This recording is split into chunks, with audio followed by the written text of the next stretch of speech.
baru. Selamat ketemu di siang hari ini. Boleh mendukung kita sebagai calon guru penggerak Angkatan 9 dalam rangka penyebaran pemahaman dan penerapan pengalaman tentang budaya positif. Dalam proses pembelajaran selama 2 bulan berjalan, kita sudah memperoleh berbagai macam materi. Yang pertama itu ada modul yang pertama, ada 4 modul. Modul yang pertama 1.1 itu dia menjelaskan tentang implementasi tentang pemikiran Ki Hajar Dewantara tentang pendidikan. Sedangkan modul 2.1.2 menjelaskan tentang visi dan peran daripada guru penggerak itu sebenarnya. Dan yang ketiga 1.3 materinya tentang visi guru penggerak, dan modul yang keempat ini 1.4 tentang budaya positif. Pasti kita semua selama ini memiliki perannya cukup besar, ya. Guru memiliki perannya sangat penting dalam hal ini. Bagaimana dia menunjukkan sikap untuk siswa, bagaimana dia memiliki budaya positifnya. Lalu kita lihat di sini budaya positif yang kita lakukan di sekolah setiap saat, dia membawa pengaruh bagi siswa. Artinya kita guru setiap saat kita membawa siswa untuk bagaimana dia mengenal budaya positifnya. Kadang atau memberikan hukuman kepada siswa agar siswa itu dia merubah dia punya karakternya, sehingga lewat karakter itu dia menjadi budaya, kebiasaan. Iya. Jadi saya mau bilang untuk Bapak Ibu hebat, yang dibilang dengan budaya positif itu sebenarnya adalah suatu kebiasaan. Ya, dan kebiasaan yang bernilai positif di dalamnya itu mengandung sejumlah kegiatan yang mampu menumbuhkan karakter murid. Ya, jadi contoh ada di sini yang ketong setiap saat ketong sudah lakukan, yang merupakan budaya. Cuman itu tergantung daripada siswa saja. Bagaimana dia melahirkan itu dari diri, yang dibilang dengan intrinsiknya, motivasi secara intrinsik. Ya, peraturan-peraturan banyak yang ada di sekolah sini, ya, aturan. Tapi dia tidak sama dengan keyakinan kelas atau keyakinan sekolah. Jadi yang dimaksudkan sini dia berbeda. Keyakinan dengan peraturan itu beda. Keyakinan itu dia itu lahir dari diri kita masing-masing, ya, langsung daripada diri itu. Ya. Lalu yang berikut, ya, dalam budaya positif ini ada konsep-konsep inti yang kita temui dalam proses pembelajaran sebagai guru penggerak. Di antaranya itu adalah yang pertama, perubahan paradigma belajar. Yang kedua, disiplin positif. Yang ketiga, nilai-nilai kebajikan. Yang keempat, kebutuhan dasar manusia. Kelima, motivasi perilaku manusia. Posisi kontrol guru di keyakinan kelas, dan segitiga restitusi. Ya, kalau dibilang perubahan paradigma belajar, ya, sekarang kan kurikulum merdeka. Menurut filosofi Ki Hajar Dewantara, itu dia menjelaskan bahwa, ya, kita guru ini sama saja dengan petani. Ya, jadi otomatis petani itu kan dia harus mengolah tanah dengan baik. Bagaimana dia harus proses, ya, menjaga, merawat dan sebagainya. Ya, jadi seorang guru diibaratkan sebagai petani, ya. Artinya dia mengusahakan sekolah atau kelas itu menjadi lingkungan yang menyenangkan. Ya, Bapak Ibu. Karena lingkungan menyenangkan ini dia sangat mengandung positif bagi nilai positif bagi siswa. Karena siswa itu dia pada umumnya dia suka suasana yang menyenangkan. Bagaimana itu merubah paradigma belajar kita di kelas itu harus beda-beda, harus, ya. Sekarang kan dibilang pelajaran berdiferensiasi, ya, berdiferensiasi, ya, belajar. Jadi kita harus mengerti minat siswa itu bagaimana, kondisi lingkungannya itu bagaimana dulu, baru ya proses itu dia berjalan dengan baik. Ya, lalu lewat perubahan paradigma belajar ini, siswa dia bisa punya karakter, itu dia bisa berubah, dia bisa mengetahui bahwa dimensi ya, 8 dimensi profil pelajar Pancasila ini bisa mereka terima. Ya, bagaimana dong harus mandiri, berpikir kritis, ya kreatif, bergotong royong, ya berbineka global, ya, dan yang beriman bertakwa kepada Tuhan Yang Maha Esa dan berakhlak mulia. Iya. Jadi berhubungan dengan berakhlak mulia ini, kemarin saya berada dalam Lokakarya 3 itu di sini beta angkat tentang nilai karakter siswa di kelas, karakter, ya. Di situ dibilang bahwa karakter itu harus orang tumbuh kembangkan dulu, ya. Sama teman-teman melihat di kelas-kelas sekolah mau apa, tapi beta lebih menjurus ke karakter. Jadi di situ dong bilang bahwa harus spesifiknya, ya. Jadi harus dengan karakter dia berakhlak mulia. Kita harus lihat yang berakhlak mulia dulu ke muka tentang siswa, karena pelanggaran-pelanggaran yang kita cerita di sini bahwa siswa sering menggunakan kata-kata kasar, kata-kata yang kurang baik, ya. Jadi di situ dong bilang kita supaya lebih ke akhlak mulia buat karakter anak itu. Iya. Yang berikut, apa itu disiplin positif? Pasti semua orang tahu, Ibu Bapak kan semua orang pasti tahu disiplin itu apa, ya. Tujuan daripada disiplin itu apa, ya. Jadi disiplin ini dia harus lahir dari diri sendiri, ya. Jangan karena paksaan atau karena harus dapat penghargaan, pujian. Pas habis penghargaan, pujian, habis itu disiplin, ya. Jadi disiplin itu harus dikeluarkan dari punya diri sendiri dulu, ya.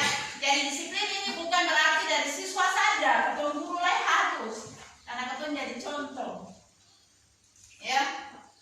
Jadi disiplin ini dia bertujuan menanamkan motivasi pada murid untuk menjadi orang yang mereka inginkan dan menghargai diri tentang nilai-nilai yang mereka percaya, sehingga bisa berperilaku dengan mengacu pada nilai-nilai tersebut, ya.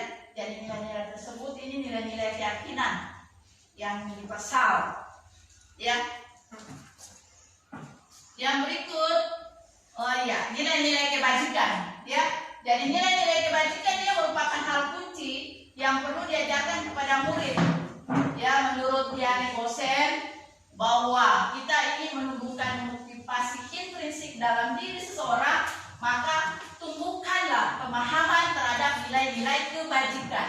Apa itu nilai-nilai kebajikan? Ya, kejujuran, ya, kerjasama, rasa empati, tanggung jawab, dan sebagainya. Ya, itu hebat. Yang berikut ada juga 5 kebutuhan dasar manusia yang kita harus lihat dalam proses pembelajaran sekolah, ya. Jadi yang pertama bertahan hidup, berarti bertahan hidup ini dia berhubungan dengan punya kehidupan makan, pakai, dan sebagainya, ya. Sedangkan kalau kasih sayang, ya pasti semua orang kasih sayang ada. Cuman bagaimana untuk melihat siswa itu dengan kasih sayang, ya, sehingga siswa itu dia bisa dekat dengan kita sebenarnya, ya. Lalu yang berikut kebebasan. Kebebasan memang, ya, siswa pasti dia memiliki kebebasan. Dia mau beraspirasi, dia mau bicara apa, kamu harus kasih kesempatan, ya. Jangan kamu menekan, ya. Karena kebebasan anak itu perlu. Lalu yang berikut lagi kesenangan, iya. Pasti siswa dia menginginkan situasi dan kondisi itu yang sana menyenangkan, ya. Kalau dia belajar terus, kalau catat terus, ya pulang dia bilang ibu guru dia cuma catat saja, setiap hari catat, ya. Banyak cara yang betul harus lakukan, ya Bapak Ibu. Jadi model-model pembelajaran itu harus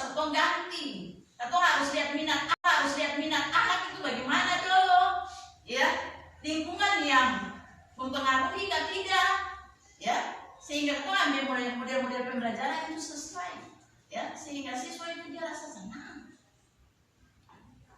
Lalu yang terakhir itu penguasaan, ya. Jadi penguasaan ini kan semua orang pasti, ya, masing-masing anak, ya, dia punya penguasaan dalam pelajaran itu beda-beda. Ya, ada dia terima dulu baru dia bisa terima pelajaran, atau dia bergabung dengan teman-teman dulu baru dia terima. Ya, ada masing-masing anak yang dia punya karakter yang beda-beda. Seperti itu. Jadi ya bagaimana kalau dalam proses pembelajaran di sekolah itu atau di kelas itu melihat kebutuhan dasar daripada manusia. Yang berikut, ya, ada 3 motivasi perilaku manusia. Ya, jadi ada 3 motivasi perilaku manusia itu untuk menghindari ketidaknyamanan atau hukuman. Yang kedua untuk mendapat imbalan atau penghargaan dari orang lain. Dan yang ketiga untuk menjadi orang yang mereka inginkan dan menghargai diri sendiri. Ya, jadi ini 3 motivasi. Ada motivasi yang siswa inginkan, oh iya, ya, karena hukuman DIKO. Ya. Atau juga karena ada imbalan, penghargaan, dia ikut saja, ikut aturan. Ya, yang tadi di atas itu diikut saja, dapat hukuman siapa? Ya. Lalu yang ketiga menjadi orang yang mereka inginkan. Ya, jadi motivasi ini juga dia sangat penting dalam proses pembelajaran materi itu. Dan cuma nggak tahu mau mengejar materi habis, ya, tapi perilakuannya tidak bisa. Iya, jadi itu motivasi. Iya, sekarang ada 5 posisi kontrol. Ya, jadi 5 posisi kontrol ini dia sangat-sangat punya pengaruh. Ya, beta pernah bilang pertama-tama di guru penggerak atau di sekolah pada umumnya memilih sebagai penghukum. Ya, karena kalau saya pernah dengan alasan anak bahwa ini langsung kasih hukuman. Ya. Lalu yang berikut lagi membuat merasa bersalah, ya. Jadi kalau membuat merasa bersalah ini kadang-kadang betul bilang, "Nyon, jangan itu harus begini." Ya. Atau harus bernada lembut, manis. Ya.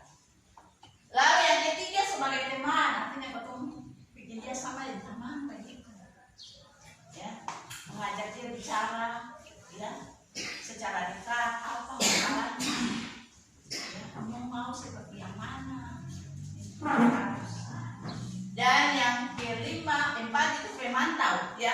Jadi bukan saja kamu cuma lihat dia saja sebagai pemantau saja tanpa untuk tahu bahwa oh iya siswa ini dia bikin apa sampai harus seperti ini, ya.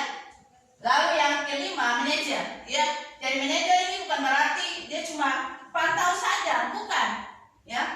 Jadi dari 5 posisi kontrol guru ini terhadap siswa yang paling ideal itu adalah manajer. Ya, artinya dia tahu semuanya tentang siswa itu, sehingga dia selalu berhubungan dengan siswa itu dia bagaimana mencari solusi penyelesaiannya seperti itu. Ya, jadi 5 posisi guru ini yang penting, yang paling ideal itu manajer. Seperti itu. Yang berikut, ya, yang tadi keyakinan kelas.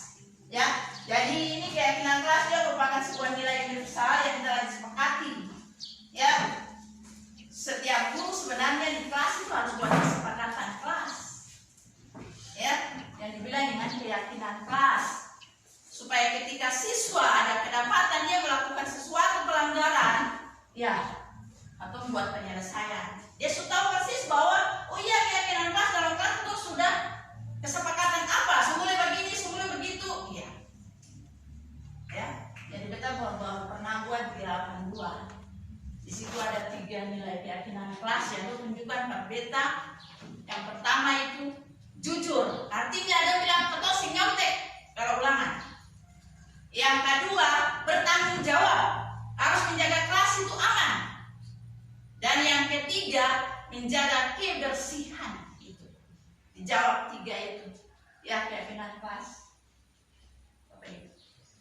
Lalu yang berikut, ya, segitiga restitusi.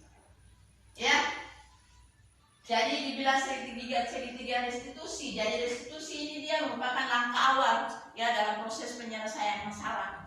Ya, jadi kadang-kadang kalau ketum punya anak-anak buat kesalahan, ya ketum tanpa mengetahui bahwa kesalahan itu pasti ada alasan. Begitu. Jadi ada 3 cara dalam persoalan segitiga restitusi ini. Yang pertama itu harus menstabilkan identitasnya dulu. Ya. Mengapa harus ya? Kalau ada masalah biasanya ketum mesti panggil anak main. Ketum tanya, "Nyong, bikin salah itu mengapa?" Ya. Ketum semua pasti buat kesalahan. Ya, ketum harus menstabilkan identitasnya dulu. Ketum tanya. Ya, pertanyaannya kan, ya setiap orang pasti pernah buat kesalahan. Ya, sehingga siswa itu dia mampu untuk dia mengungkapkan apa saja yang dia punya dalam diri. Ya, jadi yang pertama menstabilkan identitas, yang kedua validasi tindakan yang salah. Ya, jadi validasi tindakan yang salah ini ketum harus tahu alasannya mengapa dia terlambat. Contoh, ya, kita pernah bikin video di kelas 82 tentang siswa yang bikin tugas. Ya, ketum harus buat pendekatan restitusi. Ya. Lalu yang berikut ada 2 kasus, satu lagi karena asik belanja di kantin masuk kelas terlambat. Sudah terlambat 15 menit. Ya, jadi ketum saya langsung bla bla bla bla siap. Tidak, tapi ketum harus identitas punya, ya, menstabilkan dulu identitas dulu pendiri dulu. Ya, yang langsung ketum buat jokes gini. Enggak boleh. Ya, masing-masing anak beda. Ya, lalu yang berikut menanyakan keyakinan, ya, menanyakan keyakinan di sini, ya, kesepakatan yang kamu pernah buat di kelas itu apa, ya, begitu. Sehingga kamu sadar, oh iya itu pernah di kelas begini harus tepat waktu, ya, harus jujur. Akibatnya tuh bisa mengetahui, oh iya, kamu masih peduli dengan anak-anak. Jadi seperti itu. Jadi segitiga restitusi sebenarnya bagus ya Bapak Ibu. Sehingga ketum dalam proses penyelesaian masalah dengan anak itu ketum tidak menjadi penghukum, tapi ketum menjadi manajer. Ya, posisi kontrolnya sebagai manajer. Ya, karena banyak hal yang dibuat di sekolah, di ketum sekolah ini, ya ketum sama aja nih. Susah tahu ambil langkah bagaimana. Akibatnya siswa bisa bikin waktu bagi-bagi saja. Ya, waktu ketum mana tuh takut. Pas guru yang lembut-lembut mulai lagi. Ya, jadi diharapkan ketum harus melakukan segitiga restitusi ini dalam proses penyelesaian siswa. Ya, tidak boleh langsung ambil langkah yang ya langsung begitu. Hukuman langsung tanpa mengetahui bahwa oh iya dia buat kesalahan ini karena alasannya apa. Ya tuh Bapak Ibu hebat. Iya. Iya. Jadi itu sedikit pemahaman tentang budaya positif yang merupakan tugas kita sebagai calon penggerak. Kiranya lewat semuanya ini Bapak Ibu hebat boleh menerima, kalau memang mau mengerti atau masih ragu dan belum paham boleh atau saling sharing cara dan sebagainya. Terima kasih Bapak Ibu boleh membantu kita dalam proses ini. Kita mengucapkan terima kasih. Semoga Tuhan punya pekerjaan